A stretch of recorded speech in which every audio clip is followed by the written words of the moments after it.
Hadirin hadirat sekalian, kita nak bincangkan tutup buku lama, buka buku baru. Buku apa yang kita nak tutup dan buku apa yang kita nak buka. Buku yang dimaksudkan dalam perbincangan kita adalah buku amalan kita. Disebutkan dalam Quran, iz yatalaqqal mutalaqiyani 'anil yamini wa 'anil shimal qa'id. Ma yalfidhu min qawlin illa ladaihi raqibun atid. Iaitu ketika dua malaikat mencatatkan setiap perbuatan kita.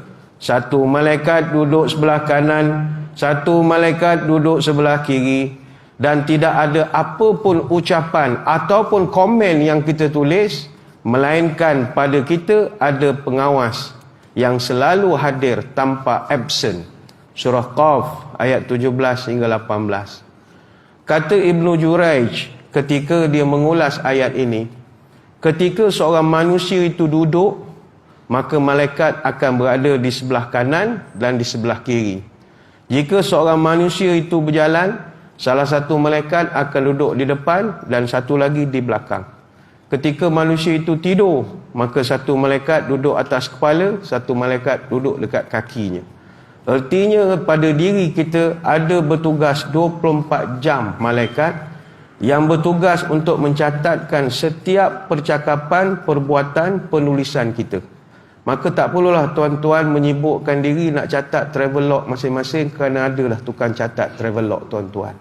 Setakat makan nasi dengan meletup telur mata kerbau buah kicap, tak payah cerita ke orang lah. Itu ada dah tukang catat. Jangan ambil kerja malaikat, tolong catatkan dalam wall masing-masing. Ini kan zaman medsos, semua orang nak menulis, semua orang nak mencatat dan macam-macam. Itu kerja malaikat. Tadi pengusi sebut Facebook, saya tak ada Facebook. Apa juga Facebook yang tuan-tuan jumpa dalam tu semua fake account. Saya tak tahu siapa yang buat. Yang tuan-tuan follow buat apa? Mana ada fanpage? Fanpage ni bukan zaman belilah. Ceramah nak buat apa? Ada fan-fan, tak payah fan-fan lah. Semua fake semua ya. Tapi nak ikut-ikut lah. Setakat ni tengok senonoh lagi. Okey lagi lah setakat ini. Asal dia buat tak senonoh, kau saman je esok. Ini dia buku amalan kita. Buku amalan kita ini, dia diangkat untuk dilaporkan kepada Allah dalam 3 bentuk. Daily report, weekly report dan annual report. 3 kali. Pertama, daily report. Laporan harian. Daripada pagi tadi sampai malam ini, dah ada dah hantar laporan untuk hari ini. Kata Abu Musa al-Asy'ari, innallaha azza wa jalla la yanam wa la yanbaghi lahu an yanam. Yakhfidul qistu wa yarfa'u wa yurfa'u ilaihi amalul lail qabla amalin nahar wa amalin nahari qabla amalil lail. Nabi menyebut, kata Abu Musa, Allah itu tidak tidur dan tak layak pun untuk tidur. Dia akan merendahkan dan meninggikan timbangan amal. Amal malam diangkat kepada Allah sebelum amal siang. Amalan siang diangkat kepadanya sebelum amalan malam. Ini hadis riwayat Imam Muslim. Timbul persoalan untuk daily report, laporan harian, masa bilakah diangkat? Itu ada hadisnya. Tajtami'ul malaikatul lail wal nahar fi salatil fajri wa salatil asri. Para malaikat malam dan malaikat siang, mereka berkumpul tukar shift ketika 2 waktu semayang. Pertama semayang subuh dan juga semayang asar. Mereka semua berkumpul sewaktu solat subuh, kemudian malaikat malam naik, malaikat waktu siang dia jaga shift dia. Mereka semua berkumpul lagi pada waktu asar, kemudian malaikat shift siang pula naik menghantar laporan. Artinya sehari 2 kali laporan kita dihantar. Bila laporan itu sampai, kata Nabi, fayas'aluhum rabbuhum kaifa taraktum ibadi. Bila malaikat hantar report kita, bagaimana kamu melihat hamba-hambaku semasa kamu meninggalkan mereka? Tuhan tanya ni bukan Tuhan tak tahu saja nak tengok malaikat buat kerja ke tidak ya. Apa tadi yang dia buatkan?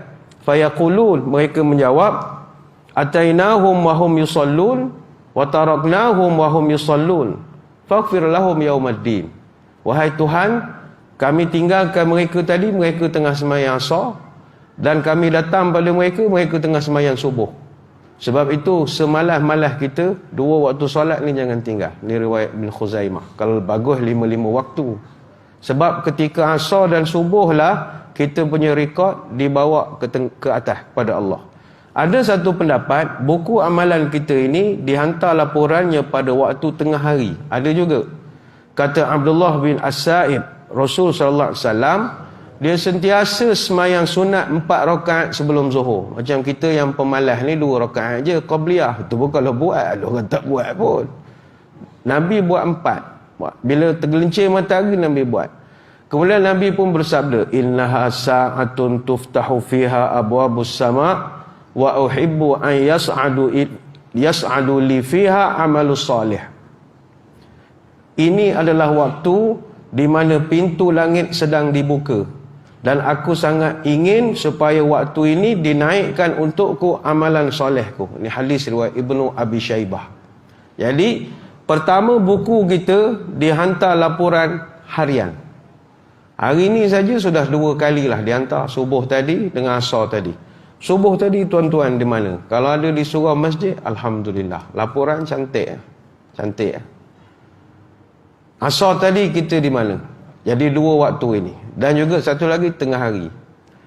Laporan kita atau buku amalan kita dilaporkan dalam bentuk yang kedua, dipanggil weekly report ataupun secara mingguan. Sebagaimana hadis daripada Abu Hurairah, tu'radul a'malu yaumal itsnin wal khamis. Amalan itu dilaporkan pada Allah setiap hari Isnin dan hari Khamis. Fayaghfiru liman la yusyriku billahi syai'a. Allah janji akan ampunkan pada semua orang yang berdosa selama mana dia tidak syirik pada Allah.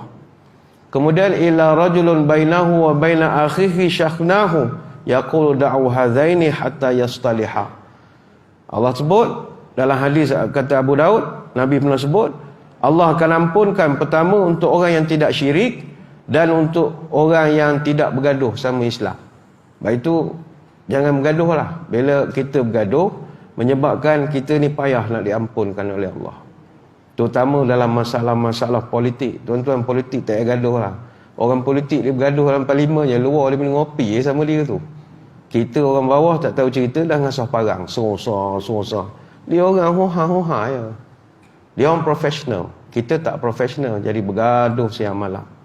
Tak masuk lagi bergaduh isu keagamaan, masalah kunutnya, masalah niat usolli, sudahlah bergaduh je, tak payah bergaduh. Tu laporan bentuk yang kedua. Laporan bentuk yang ketiga, annual report. Dan ini report yang paling mustahak sekali. Bagi tuan-tuan yang duduk dalam sektor korporat, annual report ni mustahak. Sebab board of directors, kalau korporasi ahli lembaga, dia nak tengok annual report. Apa progress, apa yang you buat. Untung rugi, semua dia nak tahu dalam laporan itu. Sebab itu dalam satu hadis Nabi sebut, zalika syahrun tak yaghfalun nasu anhu baina Rajab wa Ramadan wa huwa syahrun turfa'u fil amalu ila rabbil alamin fa uhibbu an yurfa amali wa ana sha'im. Ketika Nabi berceritakan tentang kelebihan bulan Sya'ban, khususnya nisfu Sya'ban, kata Nabi, bulan Sya'ban adalah bulan yang orang selalu terlepas pandang. Dia duduk antara Rejab dengan Ramadan. Inilah bulan yang akan diangkat amalan menuju kepada Allah, dan saya sangat mahu kalau amalan saya itu diangkat dalam keadaan saya berpuasa. Tu hadis riwayat An-Nasa'i, Imam Ahmad dan Ibnu Syaibah. Para ulama bahaskan hadis ini dan menilai sanadnya adalah hasan. Maka setahun sekali kita punya annual report dihantar pada malam nisfu Sya'ban. Disepakati oleh para ulama. Sebab itu buku amalan ni dia bukan sekadar catatan diary, tidak, ada proses report. Macam kita lah ada anak-anak sekolah akan dipanggil dari masa ke semasa oleh pihak sekolah untuk menengok prestasi anak kita. Anak kita gini, sekarang ni kan report card kena ambil sendiri menghadap cikgu. Zaman saya dulu budak-budak saya sign sendiri je kat report card tu. Berani tunjuk gaya merah semua, tak berani. Kadang suruh toki sign, kadang suruh nenek sign, suka-suka hati je. Zaman kita pun adalah report card, tapi bawa balik suruh ayah sign je. Sekarang ni guru besar dah cerdik, dia suruh mak ayah datang. Datang jugalah, cikgu tu pun ceritalah anak orang kelas nakal ke apa ke semua benda. Jadi itulah perumpamaannya amalan kita ini diangkat kepada Allah. Cuma malam ni saya nak kongsi dengan tuan-tuan, ada satu hadis panjang. Ini hadis Qudsi. Nabi bercerita tentang kisah malaikat hafazah. Ada satu malaikat nama malaikat hafazah. Hafaz ni maknanya dia menjaga kita. Dia yang monitor kita macam CCTV. Nabi cerita dalam satu hadis Qudsi tentang malaikat hafazah naik ke langit. Proses perjalanan dia naik ke langit membawa buku amalan kita. Macam mana dia punya travel log dia. Muaz bin Jabal radhiyallahu anhu dia bercerita, pernah Nabi beritahu kepada dia, Alhamdulillahillazi yaqdi fi khalqihi ma yasha'u ya Muaz. Qultu labbaika ya sayyidul mursalin. Kata Muaz bin Jabal, satu hari Nabi berjumpa dengan aku, dia pun kata, puji syukur kehadrat Allah yang berkehendak atas makhluknya, wahai Muaz. Muaz pun jawab, of course ya Rasulullah, benar ya sayyidul mursalin. Au uhaddithuka bi hadithin in anta hafiztahu na'amaka wa in day'atahu anqata'at hujjataka 'inda Allah azza wa jalla. Wahai Muaz, sekarang aku nak ceritakan kepada engkau satu cerita. Kalau engkau hafal cerita ini, ianya sangat berguna untuk engkau. Tapi jika engkau tak kisah, anggap benda ni benda remeh, maka kelak di hadapan Allah engkau tidak ada hujah, kata Nabi kepada Muaz. Muaz kata, okey. Ya Muaz, inna Allah tabaraka wa ta'ala khalaqa sab'a amlakin qabla an yakhluqa as-samawati wal ard. Wahai Muaz, sebelum Allah cipta langit dan bumi, Allah telah cipta 7 malaikat. Fatas'adul hafazata bi'amalil 'abdi wa lahu nuru wa syu'a'u kasyamsi. Kemudian malaikat hafazah ini dia naik ke langit membawa amalan seorang hamba, yang amalan tersebut memancarkan cahaya. Buku tu keluar cahaya dan dia bersinar bagaikan kasyamsi, macam matahari. Oh, ini hebat orang ini. Buku dia berkilat-kilat. Hatta idza balagha as-samaa'a dunya wal hafazata tastakthiru 'amaluhu wa tuzkihi. Sehinggalah amalan buku itu dibawa ke langit dunia. Malaikat hafazah kemudian dia kata, banyak amalan orang ini, rezeki dia ni sekarang. Faizan ta ilal bab qala al malaku lil hafazah adribu bihadzal amal wajhu sahibi. Sampai saja di sekatan langit yang pertama. Dia setiap lapisan langit ni ada SJR, macam PKP jugalah. Dia ada SJR, sekatan jalan raya. Malaikat penjaga pintu yang pertama, dia tengok malaikat hafazah bawa buku berkilat. Apa kata pengawal langit yang pertama? Adribu bihadzal amal wajha sahibi. Wahai hafazah, engkau ambil buku ni, lempang je pemilik dia. Malaikat lapis pertama, tak laku lagi. Ana sahibul ghibah. Kata malaikat yang pertama tadi, yang ketika dia suruh pulangkan balik, ana sahibul ghibah. Aku adalah malaikat yang menjaga orang-orang yang banyak mengumpat. Rupanya orang ini walaupun amalannya banyak, tetapi rupa-rupanya dia ni ada melakukan perbuatan yang menyebabkan Allah murka, iaitu dia banyak ribah. Apa makna ribah?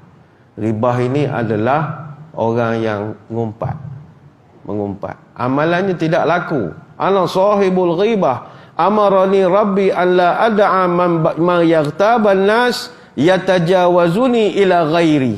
Aku diperintahkan oleh Allah menolak semua amalan yang dilakukan oleh netizen mulut toksid ini. Aku diperintahkan untuk buang. Ini yang menulis cakap macam puaka ni. Ni orang-orang yang tak tahu bahasa ini. Pulangkan balik. Jangan biarkan dia lalu dekat aku. Padahal amalan dia banyak. Cahaya berkilat-kilat. Tapi rupanya mulut tak ada insurans. Amalan banyak pergi Mekah semua, tapi cakap macam puaka ayat. Menyakitkan hati, nyumpah serana, sombong, pulang balik. Bukan pulang, lempar pada muka dia. Tak lepas pun. Hari kedua Nabi cerita, keesokan hari, malaikat hafazah naik pula lagi ke langit, bawa amal soleh yang berkilau, yang semua orang bila tengok, kalau tengok tu akan puji dia. Buku dia cantik sangat. Sampainya ke langit kedua, dia dah melepas pintu malaikat pertama. Maknanya Mamat ini, dia bukan ngumpat punya orang. Dia Facebook pun tak ada, Instagram tak ada, TikTok pun tak ada. Dia tidur surau. Dia tak tahu lantak lah ngata ke orang bergaduh ke, dia tak campur. Dia tak ada nak ngata orang, tak ada ngutuk orang, tak ada. Jadi dia pun melepasilah SJR yang pertama sampai di malaikat yang kedua. Ketika dia sampai ke malaikat yang kedua, malaikat kedua bikin roadblock pula. Malaikat yang kedua mengatakan bahawa, wahai hafazah, kau pulangkanlah balik amalan ini kepada pemiliknya tadi. Engkau lemparkanlah pada muka dia. Malaikat hafazah kata, ni apa pula masalah ni? Aku dah lepas langit yang pertama, ini pula sekarang kau datang pula sekatan. Maka kata malaikat, aku fa innahu arada bi arada dunya amarani rabbi alla ada amalu yatajawazuni ila ghairi fata'alnuhu malaikatu hatta yumsi. Dia mengatakan bahawa aku ini adalah orang yang menjaga daripada orang yang terlampau mengharapkan dunia. Orang ini amalan banyak, tapi dalam perut dia, dalam hati dia terlampau nak dunia. Luar biasa sekali dia punya angan-angannya terhadap duniawi. Dia dunia ni kita bukan tak boleh cari, silakan. Jangan tuan-tuan fikir akhirat lalu tuan-tuan berhenti kerja jadi tukang cuci bekah Masjidil Haram je semua, tak boleh. Kita tetap kena bekerja, dakwah dan sebagainya lagi. Tapi jangan dunia tinggal terus. Dunia kena jangan berlebih-lebihan dalam cinta dunia. Yang contoh dia tengok orang cari snack hari esok, hari lusa kita akan dipaham Sultan Pahang dia punya ulang tahun keputeraan ke-63. Dia banyaklah akan dapat orang-orang yang dapat datuk apa semua kan. Ada orang ni memang dia punya cita-cita daripada sekolah nak jadi datuk. Ada. Toh benda-benda cita-cita dia. Tiap-tiap kali dia baca surat khabar tengok orang dapat datuk syik, dia sedih. Sedih. Moyok dia. Kata ngapa engkau ni? Aku nak dapat datuk. La ilaha illallah. Jangan kejar sampai luar biasa. Esok malaikat langit kedua suruh lempar je esok. Engkau lempar balik pada dia. Jangan. Hari Senin ni ulang tahun keputeraan tuanku. Hari ni Mak Hijrah peringkat negeri. Tuan-tuan teka siapa tokoh Mak Hijrah peringkat negeri Pahang? Mak Kilau. Don't play. Keris yang menyilau. Nama aku Mak Kilau. Mak Kilau, tokoh Mak Hijrah. Kan kita gelak kan macam kita hina pula. Tak. Nak mengatakan hebat penangan filem itu. Filem tu hebat. Bukan gelak ni merendahkan, tak. Dia layak sangat, layak. Tapi ini jariah lah pada orang yang berusaha buat filem itu, buat skrip, promosi. Dapat siapa pula terfikir Mak Kilau boleh dapat anugerah Mak Hijrah? Mak Kilau. Okay, lepas ni Tok Gajah pula, Tok Janggut pula, lepas mana tahu Abdul Rahman Limbong dan sebagainya lagi lah. Dia kena buat filem dulu lah, saya ingat. Hari yang ketiga, malaikat hafazah tu bawa pula lagi amalan. Dia kan laporan tu tiap-tiap hari dia hantar. Kali ini dia bawa amalan buku cantik, berkilat-kilat macam cahaya matahari. Dalam buku tu Nabi cerita penuh dengan amalan, sedekah, puasa, kebajikan. Malaikat hafazah confident. Ini aku confident boleh lepas langit. Langit pertama, langit kedua boleh lepas. Sampai langit pertama, lepas. Memang lulus. Malaikat pertama kata, okey, dia ni bagus. Mulut ada insurans, bagus. Nak yang kedua, ini orang zuhud. Walaupun dia kaya, dia apa, dia relax saja. Tak ada nak tunjuk ke orang makan barang-barang berpuluh ribu, tunjuk ke orang jamban, tunjuk ke orang kereta, tunjuk ke orang. Tak ada, dia relax saja. Naik saja langit yang ketiga, malaikat langit ketiga buat roadblock. Berhenti, kata dia. Lemparkan balik amalan ni balik kepada Tuhan dia. Malaikat apa Zah pun pening pula dah. Dua tempat aku lepas, ini pula tak lepas. Kenapa Tuhan tak lepas? Ana malaka sahibul kibri. Aku ada malaikat yang menjaga sifat-sifat perangai orang sombong. Amarani Rabbi alla ada amaluhu yatajawazuni ila ghairi. Aku diamanahkan oleh Allah monitor mana-mana amalan orang yang sombong pulang balik. pulang balik. Innahu kana yatakabbaru 'alan nasi fi majalisihim. Orang yang ente bawa ini buku sangat sombong dalam majlis. Oh, malaikat rupanya dia perhatikan kita dalam majlis sombong tak sombong. Hari keempat pula Nabi cerita kepada Muaz, hari berikutnya malaikat hafazah bawa lagi amalan manusia ini, yang mana amalan buku dia ni terang berkilauan. Dalam hadis disebutkan bagaikan bintang kejora, berkilat-kilat cantik, bling-bling. Dan buku yang dia bawa tu pula, bila dia naik ke langit, dia mengeluarkan suara gemuruh, ada bunyi tasbih, subhanallah, subhanallah, buku kiri kanan kita ini. Sebab orang ni dia banyak ibadat, puasa, semayang, haji, umrah dan bagai-bagai. Langit pertama clear, langit kedua clear, langit ketiga clear, langit keempat kena tahan lagi. Malaikat langit keempat dia kata berhenti, balik semula ke dunia, lempar balik buku ni pada muka orang itu. Kenapa pula Tuhan? Tanya dia Hafazah. Ana malakus sahibil ijab, amarani alla ada'a amalahu yatajawizuni ila ghairi. Kata malaikat langit keempat, aku adalah malaikat yang menjaga perangai ujub. Aku diperintahkan oleh Allah supaya tidak membenarkan manusia ujub lalu pun di kawasan ini. Innahu kana idza amila amalan adkhul ujbi fihi. Sebab orang ni dulu amalan banyak tapi penuh dengan kekaguman terhadap diri dia sendiri. Ini yang paling kita takut, tuan-tuan. Kita orang masjid surau ni, alhamdulillah lah, pergi surau, pergi apa? Semayang subuh berjemaah. Yang paling kita takut, kita kagum dengan kebaikan kita sendiri. Ni paling bahaya. Ni tasawuf sikit lah. Bab orang kalau dah start respect diri dia sendiri, kacau. Dia bangga pula. Dia tidak nyombong apa, tapi dia dah start. Kita ni kalau ikut orang mengaji tasawuf, makin tinggi amalan, makin banyak ilmu, makin rasa hina. Makin rasa Allah tak banyak amalan aku ni. Tak banyak amalan aku. Tengok orang alim, Allah banyak ilmu dia. Padahal kita dah belajar sampai jauh-jauh lah. Kita sentiasa rasa, kan orang alim dia selalu letak nama dia Al-Hakir Wal-Fakir. Saya lah yang miskin, papa kedana di sisi Allah. Dia tak rasa besar. Tapi setengah orang sekarang ni, dia buat amalan, dia megah. Dia tak ada nak nyombong. Dia kagum dengan diri dia sendiri. Dia ujub. Jangan. Ujub ni berbahaya lah. Saya selalu pesan kepada rakan-rakan penceramah apa semua, jangan ujub sangat bila bercakap. Maksudnya, kadang kongsi, share dalam posting, alhamdulillah hari ni 20,000 orang menyaksikan ceramah saya. Luar biasa sekali. Hebat orang Balakong, contoh. Jangan. Tanya orang ramai ke posting. Tanya 3 orang datang, apa kata cerita? Maknanya kena adil lah.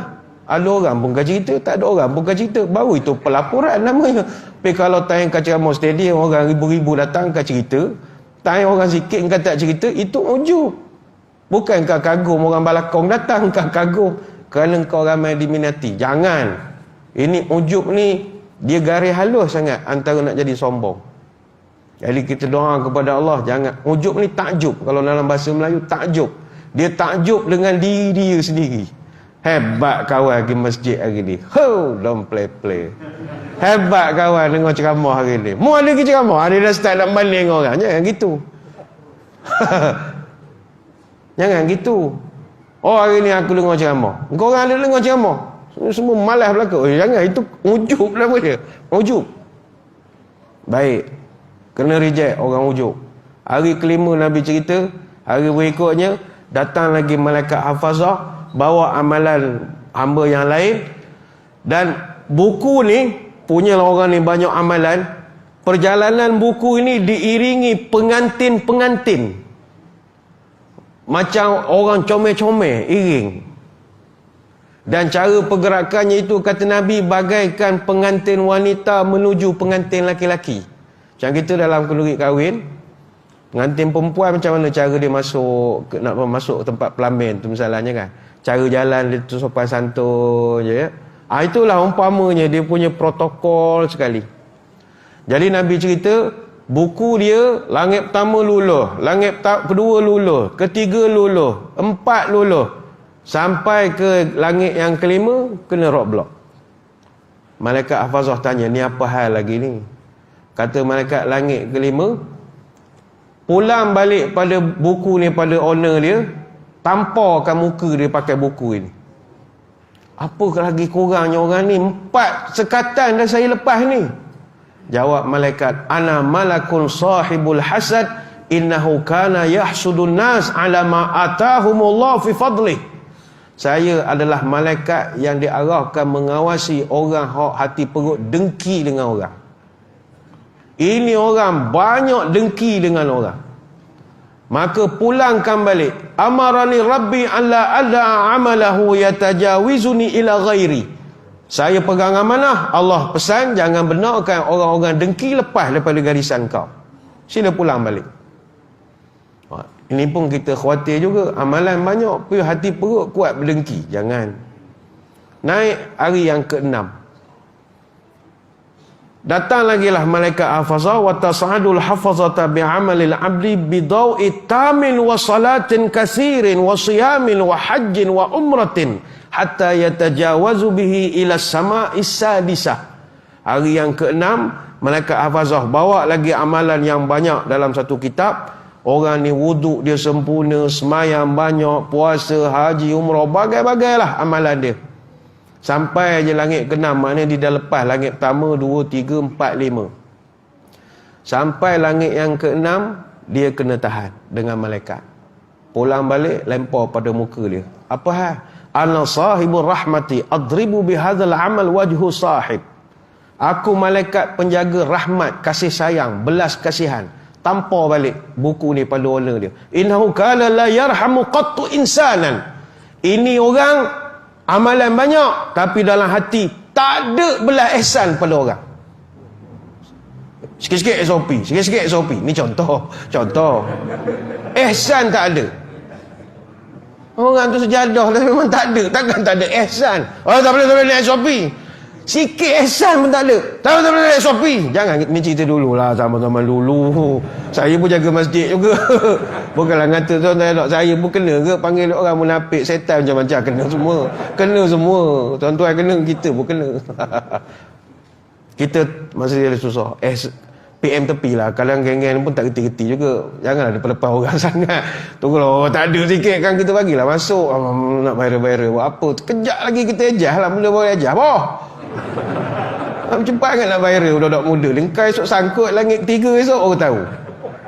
Kita dah nak bagi dah. Tapi pun kuasa ada. Polis ada. Relax dulu. Terus viral kata inilah masjid syaitan. Tak bagi orang masuk. Allah, cepatnya. Kita benda boleh ejah. Oh, sejadah banyak. Bukan tak boleh bagi. Emas ada. Tak ada hal.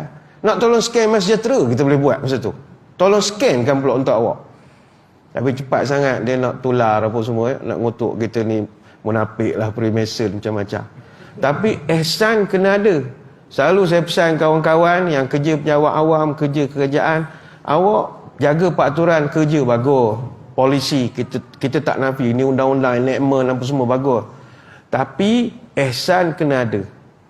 Ihsan ni bukan benda kecil. Kalau tak, takkan masuk salah satu komponen dalam hadis Jibril. Hadis Jibril tanya Islam, tanya iman, tanya ihsan. Ihsan ni kita mewakili rahmat Allah kepada manusia. Kadang pukul 4.30 kaunter nak tutup, makcik tu datang. Oh, minta maaf kaunter tutup, lain kali datang pukul 3.30. Ni dah pukul 4, orang semua nak balik dah ya. Ihsan. Memang salah, tapi ihsan. Main masuk makcik lah, duduk lah. Komputer tak ada lah, tutup lah ke makcik. Kita borok je lah boleh. Borok je. Buat air borok. Nak balik bila? Gini. Tak boleh tinggal sini. Esok kita hantar. Ihsan. Kita tahu tu undang-undang, tapi ihsan. Innahu kana la yarham qattu insan. Ini orang, kata malaikat langit ke-6, tak ada ihsan langsung dengan orang. Wa innahu usiba syamta bihi amarani rabbi alla ada amalu yatajawazuni ila ghairi. Ini orang kalau tengok orang ditimpa musibah, dia buat bodoh. Tak ada ihsan. Dia tengok banjir di Kedah ke, di Pahang ke, di mana, dia tidak merasai kesusahan itu. Dia sibuk dengan amalan dia lah. Dia buat masjid surau, dia pergi ke Mekah apa semua. Baik itu hubungan manusiawi mustahak. Tuan-tuan janganlah pergi Mekah setiap bulan, pergi jiran tak makan. Lempar dia malaikat je esok amalan. Ihsan tu mustahak. Bukan kata tak boleh pergi Mekah, tidak. Adik-beradik susah tak tolong, sibuk ke Mekah buat apa? Bantu ihsan tu yang paling mustahak. Tidaklah nak tunggu semua adik-beradik kaya pergi ke Mekah. Tak pakai bila-bila tak pergi ke Mekah, adik-beradik itu kerja kat kerja. Jangan sampai tak makan, tak boleh sambung belajar, tak ada duit nak bayar yuran. Jangan begitu. Abang sulung saya ke Mekah tiap-tiap bulan, tak boleh begitu. Kita kena ada ihsan. Kumpul lah banyak pahala macam mana pun, kalau tak ada ihsan, langit kena melempar balik ke bawah. Macam main damula, tuan-tuan. Daripada bawah dah elok, dah nak game lah. Kena tendang pula. Budak-budak bukan kenal damula. Dia tak pernah main damula. Hari ketujuh Nabi cerita, wa tas'adul hafazata bi'amalil 'abdi binafaqatin katsiratin wa saumin wa salatin wa jihadin wa wara'in lahu sautun ka sautir ra'di wa daw'un ka daw'il barqi. Kata Nabi, hari berikutnya, hari ketujuh, malaikat hafazah bawa pula satu buku, yang mana buku ini lebih baik daripada buku-buku yang sebelum. Dia punya rupa dia. Dalam tu orang ini nafkah berlimpah ruah. Dia beri nafkah pada orang. Dia puasa, semaya, jihad, tambah pula lagi warak lagi. Amalan tersebut, buku itu kata Nabi, bergemuruh, lahu sautun ka sautir ra'di, macam bunyi halilintar. Bersinar qadaui barqi, sinarnya itu bagaikan kilat peti. Naik malaikat pertama lula, malaikat kedua lula, 3, 4, 5, 6 sampai 7 kena tahan. Malaikat ketujuh kata, ente ambil ini buku, ente hantam dia punya muka. Pula dah apa ana sahibu zikri, yakni sum'ata wasita finnasi. Aku ini adalah malaikat penjaga sebutan dan sum'at. Penjaga sebutan ni az-zikru, as-sum'at ni malaikat yang tidak mahu dikenali. Maksudnya begini, inna sahibu hadzal amal arada bihi zikra fil majalisi wa rif'ata indal quranai wa aljahu indal kubarai. Pemilik buku yang ente bawa ini, dia ni sangat suka kalau dia ni disebut-sebut di dalam setiap majlis. Dia suka orang sebut nama dia. Dia apa istilah kita, dia suka nak tunjuk dia ada. Dia sangat nak supaya dia dapat darjat yang tinggi ketika berkumpul sesama manusia, dan dia sangat nak mendapatkan wa'al jahu indal kubara, sangat mencari muka di kalangan pemimpin. Nak glamour, bahasa mudahnya nak glamour. Ada jenis orang saya jumpa, saya pun tak tahu apa tujuan. Hobi dia pergi parlimen. Dia bukan ahli parlimen. Saya tak tahu kenapa dia suka pergi parlimen. Saya ada kawan, ustaz, kawan baru balik parlimen ni. Buat benda parlimen. Jumpa dengan Tan Sri ni. Buat benda jumpa. Saja jumpa kawan lama. Tak ada kerja, betul, la ilaha illallah. All the way daripada Kuantan. Mungkin dia ada nak bawa projek, apa cerita lain. Tapi rajin lah. Kita nasihat, mu jangan gitu sebab mu nak cari muka. Mu kalau sebab nak cari muka, nak suruh boh-boh ni kenal, supaya gini, langit 7 esok malaikat lempar buku mukamu. Oh ya ke ustaz? Tak berani dah ustaz. Terus dah. Kita nasihat. Jangan dia panggil wa'al jahu indal kubara, terlampau mencari muka dan pengaruh dengan orang besar-besar. Ni banyak dah kepada tasawuf dah benda-benda ini yang boleh menyebab kita ini dimurkai oleh Allah. Kemudian kata malaikat langit ketujuh, amarani rabbi alla ad'a amalahu yatajawizunu ila ghairi. Aku diperintah oleh Allah, muka orang macam ni jangan benarkan lalu.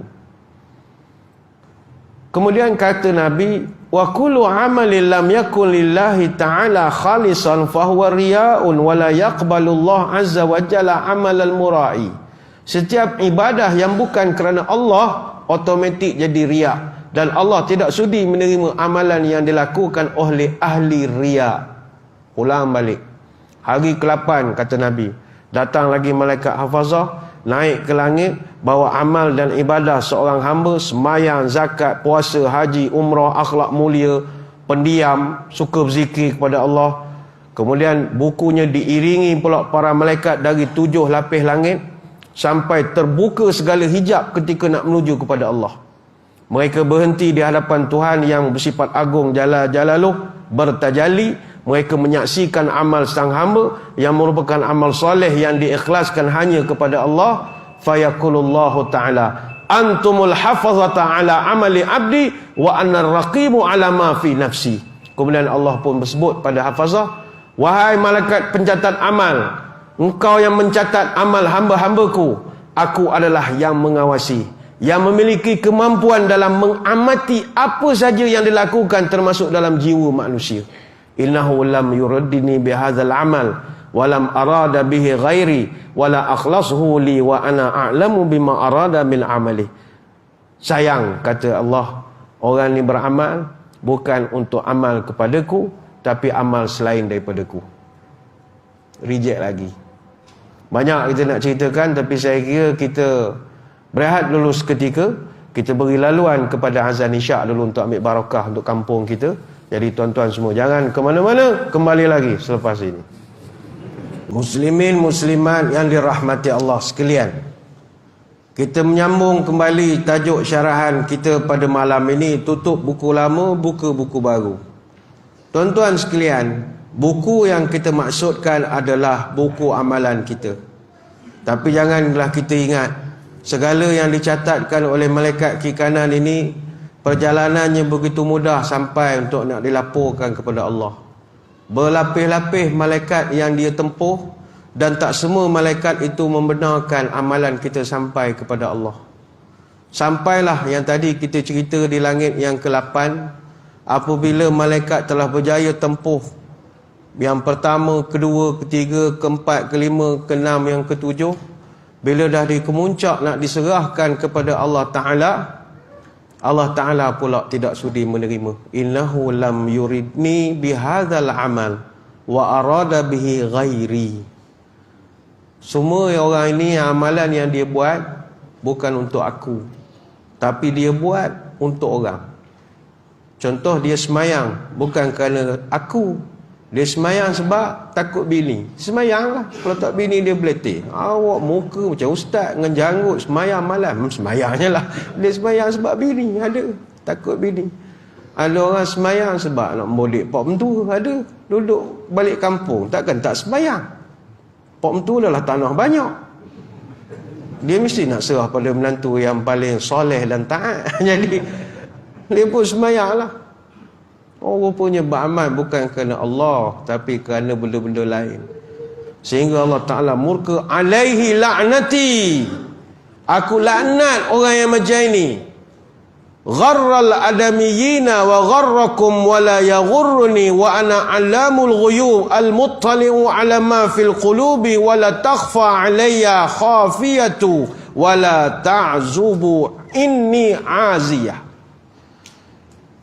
Sehingga kata Nabi Allah menyebut, aku laknat orang ini. Dia menipu anak Adam, menipu kamu semua para malaikat, dan aku tidaklah akan pernah tertipu oleh orang ini. Akulah yang maha mengetahui benda-benda gaib, yang memunculkan apa yang tersimpan di dalam hati, dan apa yang samar tidaklah samar kepadaku, kata Allah. Dan setiap yang tersembunyi tidak akan tersembunyi daripada pengetahuanku. Maka ketika itu kata Nabi, wa taqulul malaikatu sab'atu wa salasatul alafi musayyi'una ya rabbana alaihi la'natuka wa la'natuna, fataqulu ahlus samawat alaihi la'natullah wa la'natul la'inina. Malaikat penjaga yang 7 lapis bersama 3,000 malaikat pengiring semua serentak mengatakan, wahai Tuhan, tetaplah laknatmu pada orang ini, dan kami pun laknat orang ini ramai-ramai. Bayangkanlah, teruk betul lah. Orang yang melakukan amalan bukan kerana Allah. Bila Nabi cerita begini, tiba-tiba Muaz menangis dengan suara tangisan yang keras.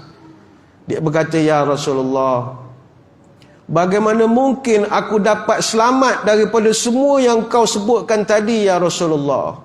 Saya insan lemah, ya Rasulullah, buat amalan sehabis baik. Saya tak nak kepenatan saya beribadah rupanya dilemparkan oleh Allah satu persatu daripada langit satu sampailah yang atas sekali. Tak berbaloi." Maka kata Nabi, "Ya Muaz, iqtadi bi nabiyyika fil yaqin." Wahai Muaz, mu ikutlah nabimu dalam perkara-perkara yang aku ajar dengan penuh keyakinan, kata Nabi. Ini je penyelamat kita. Nabi pesan dia 10 perkara. Pertama, apabila dalam amal perbuatanmu terdapat kekurangan, maka tahanlah lidahmu. Jangan sampai merendah-rendahkan orang lain. Awak sembahyang dah malas, mulut puaka. Lagilah. Kena lempar, tak payah langit pertama. Saya ingat sampai Menara Kuala Lumpur, lempar dah. Amalan dah tak banyak. Mulut pula puaka. Habislah. Sedangkan amalan banyak, mulut puaka pun kena lempar dah dari malaikat. Jadi, kadar ke diri. Kadar ke diri. Yang kedua, Nabi pesan untuk mencegah berbuat benda-benda tak elok seperti mengumpat, memfitnah orang. Ingatlah segala aib yang ada pada diri engkau. Ingat aib sendiri. Jangan sibuk nak telanjangkan orang. Kau banyak aib, cuma belum orang tak jumpa failnya lagi je. Yang ketiga, jangan angkat darjat jiwamu dengan cara kau menekan orang lain. Artinya jenis jilat atas, pijak bawah, siku kiri kanan. Jangan. Kau memang naik pangkat, tapi kau jaga langit keempat kena lempar dah. Yang keempat, jangan kau perlihatkan amal perbuatanmu dengan tujuan supaya orang tahu. Baik itu bagi orang yang betul-betul jaga hati, tuan-tuan. Dia punya WhatsApp profile yang gambar belakang Kaabah tu dia buang. Tukar gambar Piramli. Dia takut sampai peringkat hebat dia pergi Mekah satu keluarga. Dia tak nak sampai begitu. Padahal kita nak share je, nak mengatakan kita pernah pergi ke Mekah je, belakang Kaabah, apa masalahnya. Tapi bagi orang yang terlampau jaga hati dia, dia tak nak orang kagum. Dia tak nak orang respect dia sangat. Yalah, buat umrah, buat haji. Ada orang gambar atas mimbar pun ada, bukan tongkat. Padahal menipu je, bukan dia baca khutbah. Itu pun ambil gambar juga, sakit. Saya ada 2-3 jemaah di masjid kami. Suka sangat bergambar dekat meja kuliah ni. Cik buat berlakon je dia. Atau tengok WhatsApp profile tu, tukar gambar dah. Kau jangan esok orang puji, wow, ceramah masjid negeri. Macam mana dia ambil gambar je. Kau jangan esok langit kelima lempar dekat malaikat esok. Jangan menaikkan diri kau dengan merendahkan benda-benda lain, orang dan sebagainya. Yang kelima, Nabi pesan, jangan kamu terlalu jauh memasuki urusan dunia sampai kau lupa kau tu ada kehidupan akhirat. Kita hanyut dengan dunia terlampau lama lah, tuan-tuan. Kadang duduk seorang-seorang dengar radio, ada sekali keluar lagu Ramli Sarip. Kaulah yang maha pengasih. Bila dengar satu-satu, sampai ke hati kita. Segala puji-pujian kutujukan hanya padamu. Hidup dan matiku hanyalah untukmu. Untukmu. Untukmu. Untukmu. Kata Ramli Sarip. Kita lupa sekejap ya. Kita lupa. Kaulah yang maha agung, maha mengetahui, Tuhan dunia akhirat. Tempatku mengadu, tempatku apa. Kita lupa sekejap kerana kita ada lalai sikit lah dengan dunia ni. Tapi tak apa, tarik balik. Tarik balik. Yang keenam kata Nabi, janganlah kamu berbisik-bisik dengan orang yang boleh menyebabkan orang lain merasa tidak selesa dengan kamu. Boleh menyebabkan permusuhan dan bagai-bagai lagi. Dalam majlis kau bisik, tak boleh. Yang ketujuh, jangan merasa diri kau agung, jangan merasa diri kau terhormat di hadapan manusia, kerana itu akan membuat nilai kebaikanmu terputus di akhirat nanti. Jangan rasa kita agung. Bukan yang Tuan agung tu lain. Kita ni Beraja Mata Sultan di hati ni. Jangan rasa minta gila dihormati. Ada orang gila dihormat, ada. Pergi Starbucks, orang tu nak tulis nama. Nama siapa? Datuk. Gelas Starbucks je pun nak Datuk-Datuk apa? Dalam nama apa-apa. Terlampau nak dihormati. Kedai Starbucks je pun. Ni contoh kalau pula Datuk kerja hati kan. Buat name tag Datuk. Orang tak tulis Datuk lah kat name tag. Itu gila hormat namanya. Salah ke? Bukan cerita salah. Kau nanti akhirat, bukan akhirat lah, daily report, lempar dia malaikat je. Hidup terlampau gila hormat. Nak disambut, nak apa benda orang pesen macam ni. Jangan gila hormat. Respect is something that you earn, not force. Hormat ni kita akan dapat tanpa perlu dipaksa. Panggil saya Datuk tau, tak payah paksa. Kalau kau layak untuk dihormati, pasti kau akan dihormati. Kemudian Nabi pesan yang ke-8, jangan buat keji dalam majlis-majlis sehingga menyebabkan orang jauh pada kamu kerana buruknya perangai kamu. Yang ke-9, jangan kau ungkit-ungkit kebaikan yang kau buat selama ini. Dan yang ke-10, jangan engkau robek orang dengan lidahmu, nescaya kau akan dirobek oleh anjing-anjing Jahannam. Ini saya baca terjemahan sajalah. Hadisnya memang panjang. Qultu ya Rasulullah, wa man yutiqu hadzal khisal. Muaz tanya, ya Rasulullah, siapakah orang yang sanggup nak menanggung penderitaan sebegini ya Rasulullah? Takut saya ya Rasulullah. Maka ada seorang sahabat kata namanya Khalid bin Ma'dan. Dia mengatakan, wa kana Muaz la yuksiru min tilawatil Quran kama yuksiru min tilawati hadzal hadis wa dzakarahu fi majlisih. Kata Khalid bin Ma'dan, Muaz bin Jabal tidak pernah putus membaca hadis ini dalam mana-mana majlis ilmu dia, seiringan dengan dia membaca Quran. Supaya nak jadi peringatan kepada kita semua, buku yang kita ada kiri kanan ini belum tentu sampai kepada Allah, kerana kita tak jaga hati kita. Maka hadirin hadirat muslimin muslimat, hidup terlalu singkat, pantas bergerak. Bagaimanakah amalan yang telah kita kumpul selama ini dapat konsisten? Mudah, jagalah hati. Banyak yang saya sebutkan tadi soal hati je. Bukan orang tu tak banyak amal. Amalan ni banyak, berkilat-kilat macam matahari, kata Nabi. Puasa ada, macam-macam, balik haji lagi. Tapi masalah hati. Dan hati ni, ubat dia tasawuf. Orang belajar tasawuf untuk membetulkan hati.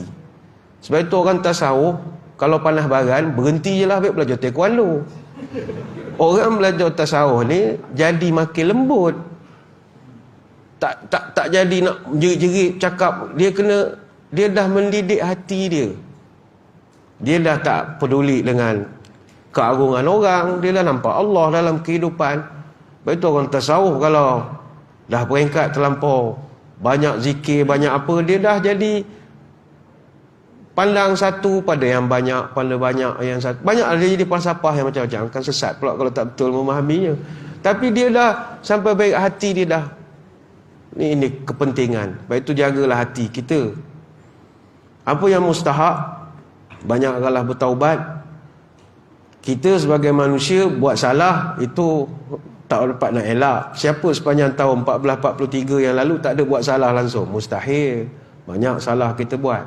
Hatta hari ni pun daripada malam tadi 1 Muharram sampai petang tadi habis 1 Muharram, siapa yang tak ada buat apa-apa dosa? Mustahil. Sikit sebanyak ada dosa.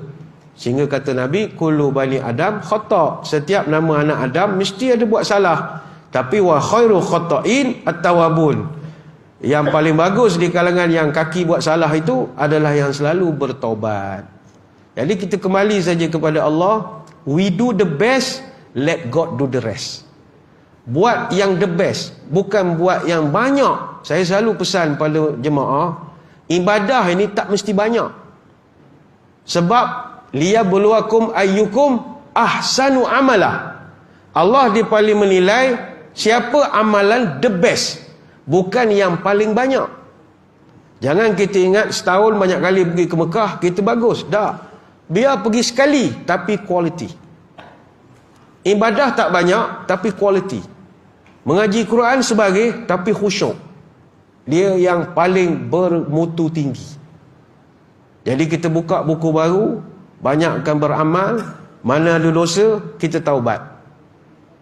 Macam mana cara taubat? Macam-macam cara. Cuma kalau nak tengok kita ni ditaubat terima ataupun tidak, ada satu hadis, Nabi pernah menyebut, atadruna manit taib. Tahukah kau apa tanda orang tu dah diterima taubat? Jawab sahabat, Allah wa rasuluhu a'lam. Hanya Allah dan Rasul je yang tahu.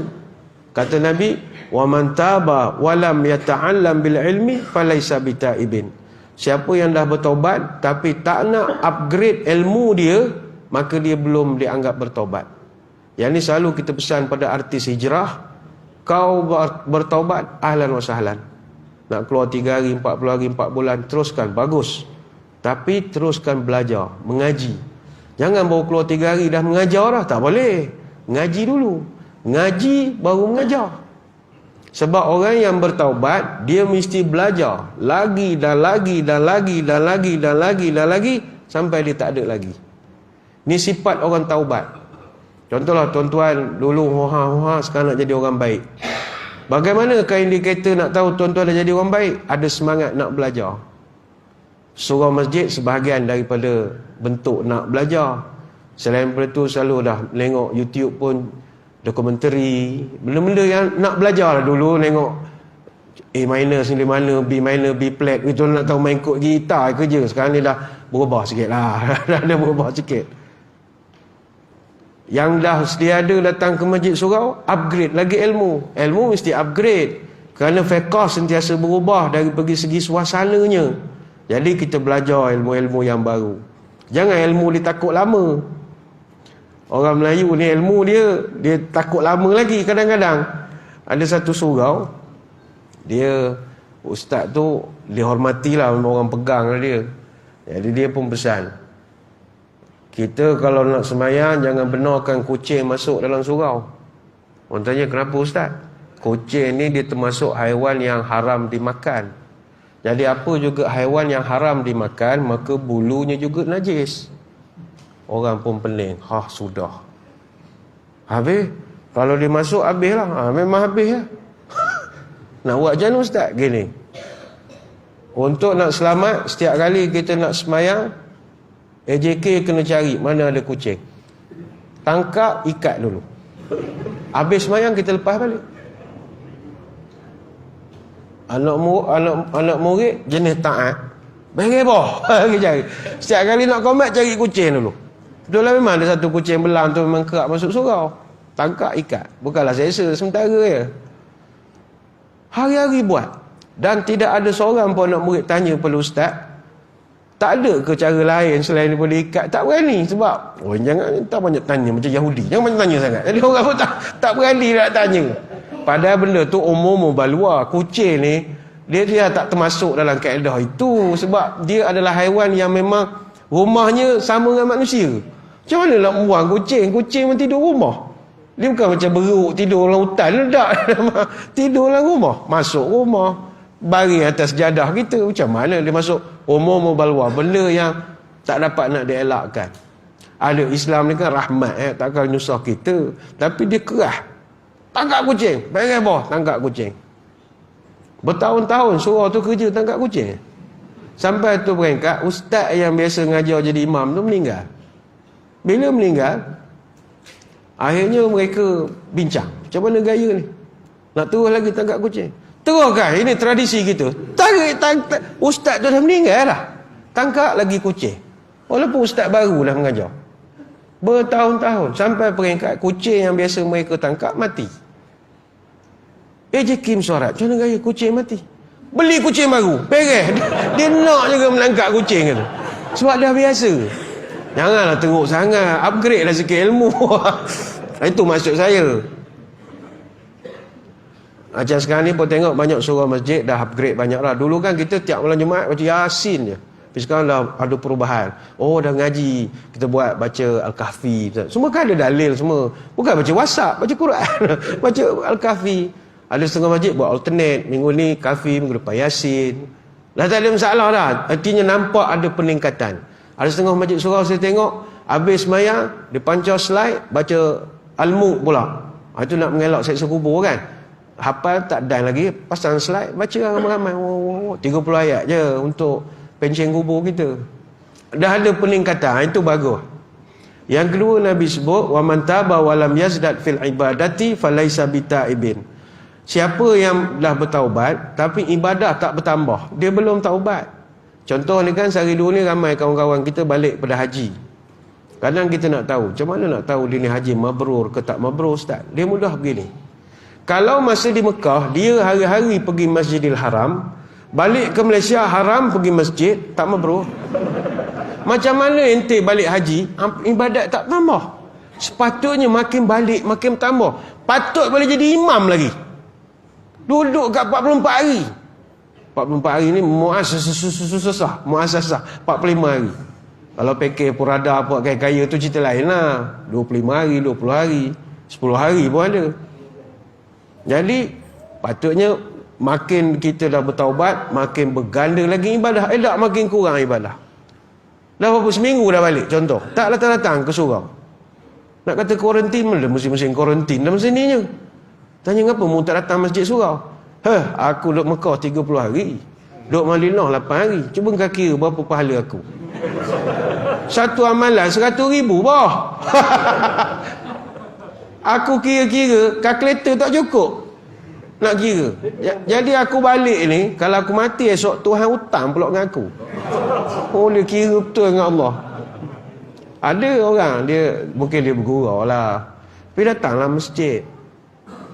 Yang ketiga, Nabi sebut dalam hadis, tanda orang tu banyak ada terima dia punya ibadah-ibadah dia adalah dia jauh daripada bercakap benda-benda yang tak senonoh. Lidahnya sudah jauh daripada berkata benda-benda yang yalah mungkin selama ni dia ada mulut suka mencarut ke benda apa ke, dah tak ada lagi dah. Itu semua tanda-tanda perubahan. Dan apa yang paling penting Nabi menyebut, orang yang dah bertaubat ini, ciri dia yang paling ketara sekali adalah dia sudah musta'iddan lil maut.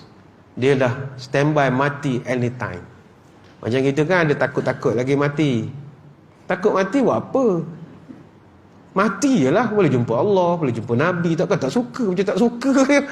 Boleh Ustaz, anak kecil ni, benda kena dengan anak kau apa mati kat esok. Bagi orang yang bertaubat, mati ni satu benda yang dia happy. Sebab dia bukan ending, permulaan. Permulaan pada kehidupan yang lebih mencabar lagi lah. Jangan kata azab dah, lebih mencabar lagi. Dia alam, setiap kali kita pindah alam, tuan-tuan jangan bayang alam barzah ni kubur. Alam ni alam lah. Dia alam, kita duduk satu alam, pindah ke alam baru, alam yang baru tu akan lebih besar pada alam yang sebelum. Itu prinsip perubahan. Contoh kita dulu dalam alam rahim. Besar mana ya rahim? Tak besar. Lepas tu kita pindah ke alam dunia. Kuala Lumpur berapa besar? Dunia gelap berapa besar?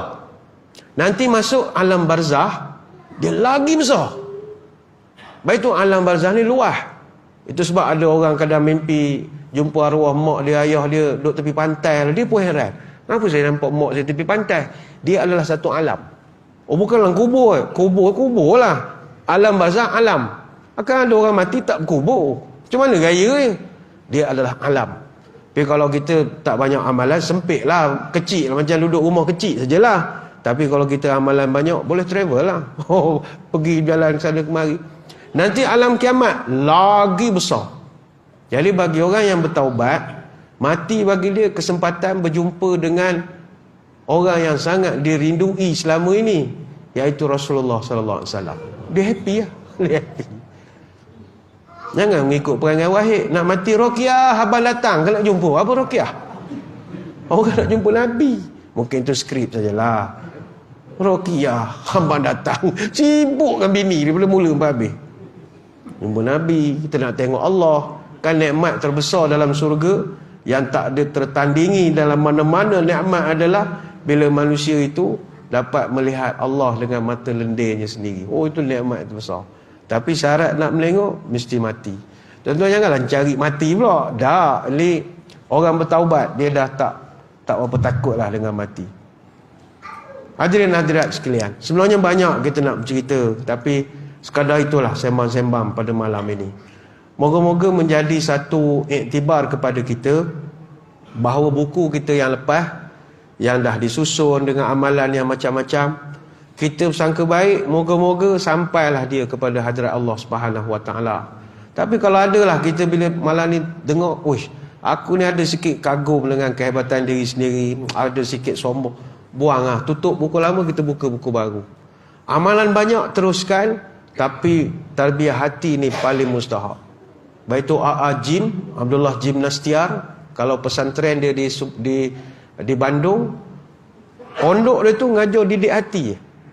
Dia buat satu kata-kata sekarang dah jadi nasyid kan. Jagalah hati, jangan kau kotori, jagalah hati, lentera hidup ini. Bila hati kian bersih, pikiran pun akan jernih, semangat hidup kan gigih, prestasi mudah diraih. Tapi bila hati keruh, batin selalu gemuruh, seakan dikejar musuh, dengan Allah kian jauh. Balik Google sendiri.